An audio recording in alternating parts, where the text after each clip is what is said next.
Alright boys, welcome back to another video. Today we're talking about the Knicks win over the Nuggets today. To me, this was a good performance. We were down, I want to say like 12 at one point, but the Knicks, they put together stops. They started to knock down shots. They got offensive rebounds. Everyone right now is putting in their best effort. The rotation's short. It's going to shorten even more in the playoffs.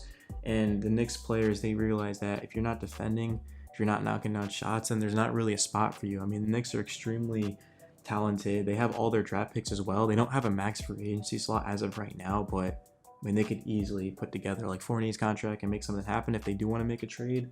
But, the Knicks aren't exactly worried about that right now. The deadline's been passed, but in the sense that, like, moving forward, you're going to start to hear talks about the Knicks being that star away from a championship. They've got Brunson, they've got Randall. Don't get me wrong. Don't get it twisted. The Knicks have star power, but, right now to me, will the Knicks be able to compete in the playoffs, right? With Julius Randle, which Randle are we going to get? Coach Thibodeau. Is this offense going to be able to prevail? Because we've seen teams start using zone defenses on us. We've seen a lot of teams start to double Randle. And, I mean, Randle had a late turnover in this game, and I started to get nervous. But thankfully, Jalen Brunson ends up making a smart play, throws a lob to Mitch. I mean, this was the type of game where the Knicks beat the 1 seed. I don't know. I've been doing this all season. Like, it doesn't matter what win we get. I'm always just thinking about more. I mean, if you've been a Knicks fan your whole life, like me, you know that we've had some, not necessarily like great teams, but we've had teams where like we've put stuff together, right? Like 2013, a couple of years ago, when we overachieved and ended up facing the Hawks in the first round. Like, we've had these teams, but we just haven't been good enough. And I think right now, the Knicks, if they can get seven good games out of, not seven, like seven's a stretch, but if the Knicks can get 4 good games out of Julius Randle and Jalen Brunson, and they just basically do what they're doing right now, the Knicks are an Eastern Conference team, because we know they can beat Boston. They won the season series 3-1. We know they can beat Philadelphia. The last time these two teams played, we had what was it in the third quarter, a 15, 17-point lead in that game. And then the other teams, right, like the Cleveland Cavaliers, teams like the Brooklyn Nets. Those are the type of teams where I fully believe the Knicks, if they just defend, if they can't just run straight isolation, they need to move the ball around. Denver, that's the difference between them and us, is they just whip the ball around and knock down shots. The Knicks don't have the best three-point shooting, which is why it's critical they defend and they dominate the paint, right? Julius Randle, Jalen Brunson, Mitchell Robinson, RJ Barrett attacking. If the Knicks can just full-on defend for 4 games, the lights out of the basketball, and push it in the paint and just knock down shots and play with energy. Josh Hart, Emmanuel Quickley coming off the bench, Isaiah Hartenstein has found a role consistently. Isaiah's been good for us, but not consistently, not every game. To this point, Isaiah is playing good basketball. He's rebounding, he's making good passes, and I would like to use him more. I mean, I know he's a rebounder for us, but I'd like to see him get more threes off and just kind of stretch the floor. But I don't know. Coach Tibb will figure this out. But to me, I mean, it was a good win, but I always want to build upon it. The Knicks, they've had stretches this season where they've turned a bad loss into a bad week.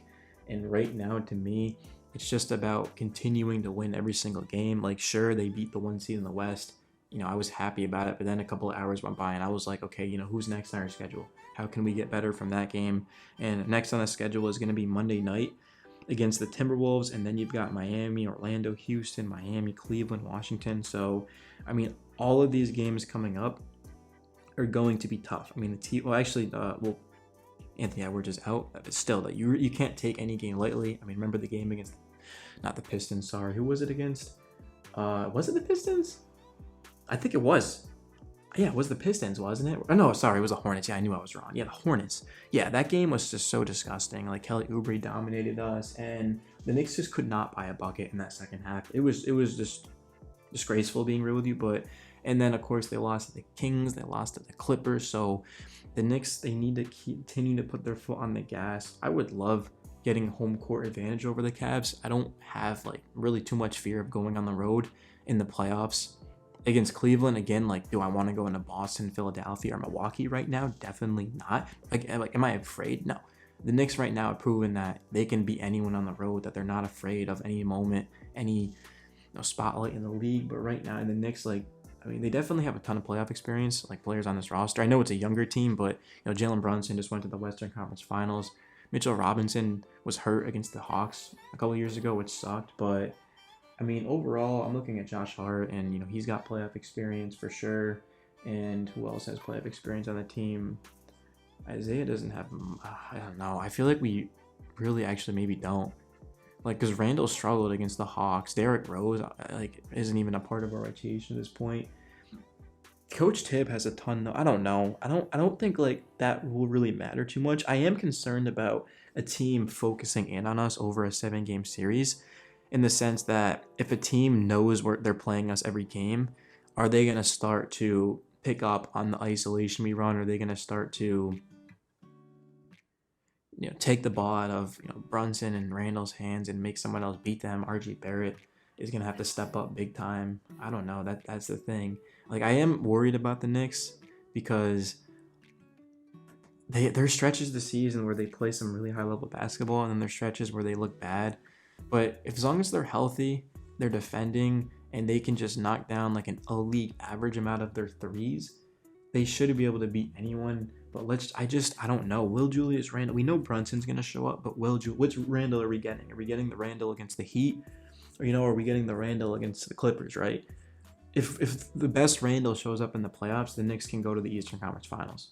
They legitimately can. But if the bad Randle shows up and the Knicks can't knock down any shots, like then I'm gonna start to be nervous. But let me know your thoughts in the video. I might be overthinking it.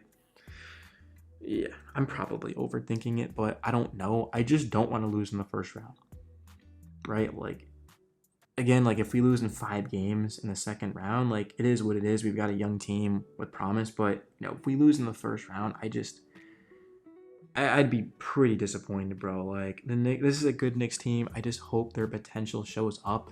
That's the thing. You just don't know which Knicks team you're getting. Like the Knicks in the second half against, like, late in this game, like the third quarter, for example, they held the Nuggets. Not even, bro. The third and the fourth quarter. I mean, they held the Nuggets to 24 in the third quarter and 19 in the fourth. And the Knicks, they put up 29, 25. It's not like the Knicks scored 130 in this game. But the Knicks, they got stops, and they're on the verge of achieving their second highest win total in over 2 decades. So, like, that's the thing, is this is one of the best Knicks teams. I would say this Knicks team is better than the one from 13. That won, 54 games? I would say it is. I know we have less wins, but, this Knicks team just has way more ways to beat you.